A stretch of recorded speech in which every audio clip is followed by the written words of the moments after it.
Hey everybody, it's Kyle with another episode of Unlocking Your Inner Strength. Before I head off to go do a mind map session, and then jujitsu, and then another mind map session, I wanted to get you guys this episode. Something I was thinking about yesterday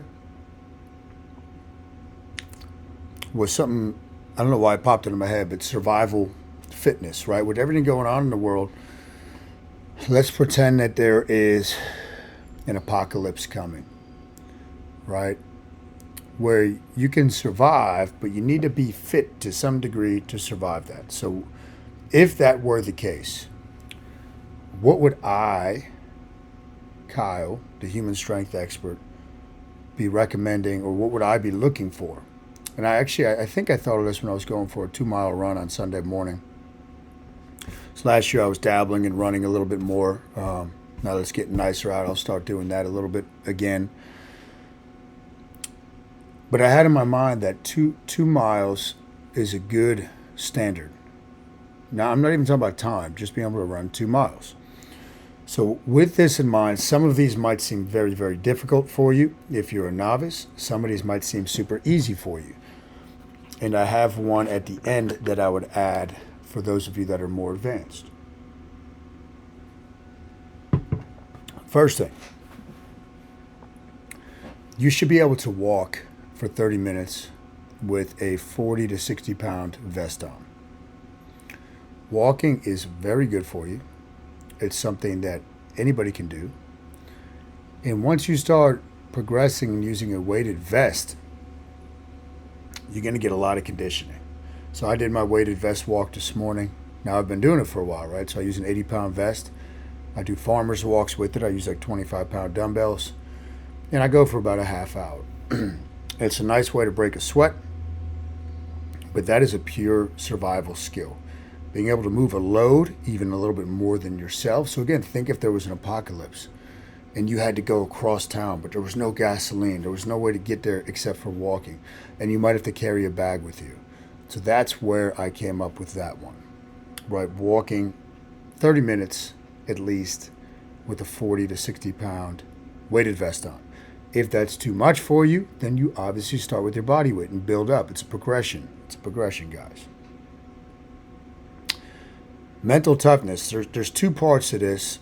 One of them is more advanced. The first part I would start out with is the ability to fast. And that is a mental muscle type of thing. That is a mental toughness. If you can go a day without eating. Now, again, put yourself in the zombie apocalypse state of world. And food is scarce. The grocery stores aren't open or they've been looted. You're going to have to go a period of time without eating frequently. You're going to have to do this often. I remember when the COVID craziness started 2 years ago, I was talking about that, the ability to fast, right? And people were going crazy at the grocery stores with toilet paper and whatnot. And the thought in my head was, well, you might have to go a period of time, without food, if it came to that. So the ability to fast, and I recommend that all the stuff I'm mentioning to you, you practice, right? It's good to be somebody or an animal, right? We're an animal. Human beings are animals that has a level of fitness and has a level of toughness that make you harder to kill. It's about survival of the fittest, right? And in this fictional reality I'm speaking of, this apocalyptic state, you have to be strong to survive. You've got to be strong to survive. And you might as well practice for this now. So that's another one. Squatting. So some of you have been seeing I've been doing my 30-day squat challenge. Squatting is one of the keys to youth. And it's a survival thing. Now, I guarantee you, and I'm not talking about squatting with weight yet. I'm just talking about getting down into the deep squat position. I guarantee you, if you went to the grocery store and you picked out 20 random people, maybe one of them could get into the bottom of a squat position, heels flat, and hold that for 30 seconds or longer. Now, why would that be a critical skill in the apocalyptic fictional state that I'm talking about?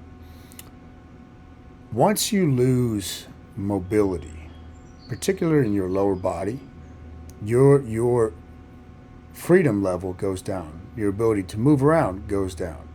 If your ankles, knees, and hips don't bend the way they should, you're going to start moving much slower. You're going to have pain. We don't want that. So squatting is one of the keys to youth. So it's a key component to survival. And the other keys to youth, while I'm on it, to staying young, is laughing, walking, which I talked about walking with the weight vest, fasting, we already talked about that, and then laughing, right? So laughing, it's not necessarily a fitness thing, but it will keep your spirits up if there was the zombie apocalypse. So the ability to squat. And as I'm going through this, guys, you should be kind of making a checklist in your mind of things you can do on here and things you can't do, and then start adding them to your list of things to start working on. Next one I have is biking. Now, I didn't put a distance on here. I took the kids for their first bike ride of the season last Wednesday. Me, Colt, and Emma, I should say. We went out. I dragged them in the cart behind me, and we probably went 4 miles or so. But again, think about with everything that's going on with gasoline, the shortage, the rising fuel costs. Now, let's say you didn't have a vehicle or you didn't have gasoline, but you had to get stuff done or you had to travel. And let's say you had to travel a large distance. Well, maybe you're not going to run or walk that if you had a bike. So are you able to ride that bicycle? And now you're going to see, okay, some of the squatting, the ankle and knee and hip mobility comes into play when you're biking. And I could attest to that firsthand when I ruptured my patellar tendons. One of the biggest things was trying to be able to get a revolution on a bike, a stationary bike, right? Gaining that mobility back.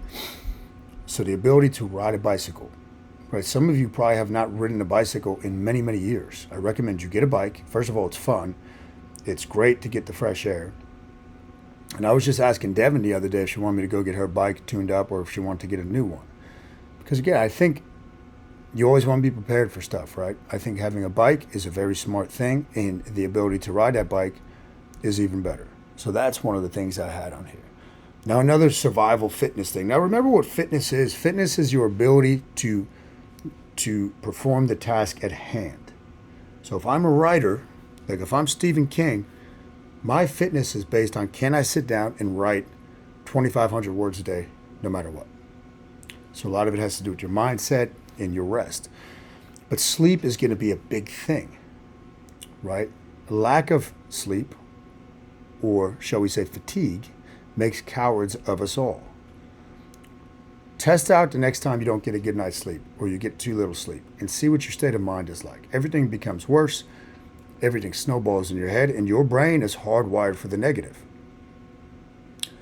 Now, if you put yourself in this survival state, right, where it's pure survival, your family, your friends, for themselves, and if you're fatigued, it's going to be much harder to manage the situation. So sleep is a survival skill, right? Sleeping. If you really have trouble sleeping, you have to look at your stress level, because you're probably wired, you're probably in that sympathetic nervous system all the time.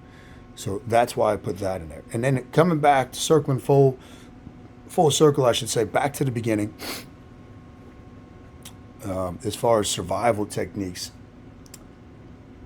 in the mental toughness, you should pick an exercise, okay, if you've been in the gym, and perform a long set, longer than you've ever done with that exercise, and see what you're capable of, because you're going to reach this threshold. For most people, that's going to be if you get to like the 30 or 40 second mark. Your brain is going to be screaming for you to give up. But your body can go much, much longer. That's why I do the long sets when I do them on Fridays and whatnot. So you can pick a set of push-ups. We used to do something called push-up 2.5s with the football players, 2.5s. Pick your max number of push-ups. So let's say you can do 20 push-ups. Multiply that by 2.5, that's 50. You have to do a set of 50 push-ups without putting your knees on the ground. You can rest, you can hold a position, you go into plank, side plank, downward dog, but you got to do it. But that's going to expand your brain. That's going to open the envelope. And the tougher you are and the more you can withstand discomfort, the more likely you are to survive in this scenario that I'm talking about. So these are basic fitness things. You don't need a lot of equipment to do anything I just mentioned. You could go get a bike if you want, get a weight vest, but these things that I spoke about today are stuff that you could pretty much do at home, and you could start practicing in some form or another. And if these are our basic things, right, these are things that you should cement down and get the foundational things cemented first before you worry about how you look, before you worry about how strong you are.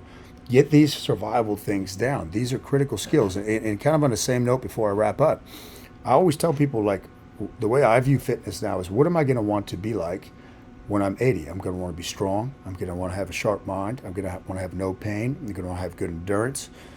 All these things. So train for that stuff now, right? And that's survival, right? Survival, most people age far, far prematurely, much more than they should, because they're not doing any of these things. So if the apocalyptic state was coming, if the zombie apocalypse was coming, and who knows, maybe we're not that far off with that, with all this craziness going on out there. I mean, I think you guys know my thoughts on all this stuff. Be prepared. And that means getting yourself right mentally, physically, and spiritually. Mind, body, and spirit fitness are critical. So work on that now. Become the best human being you could become. That's what I got for you today. We have a couple of things coming up. I'll be speaking down in Point Pleasant next week on fasting, the last diet you'll ever need. It's actually the first time I've given this seminar live, so that's going to be pretty cool, down in Point Pleasant.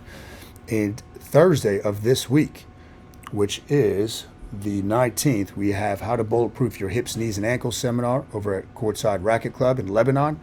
So I'll be going over a lot of the things that allowed me to recover from the 2 worst knee injuries on record. And my knees are pretty much perfect now. So we'll be sharing that. Steve Parenti will be there, the physical therapist extraordinaire, sharing his insights. So if you want to come to that, just shoot me a message. You guys have a great day. Thank you, as always, for your support.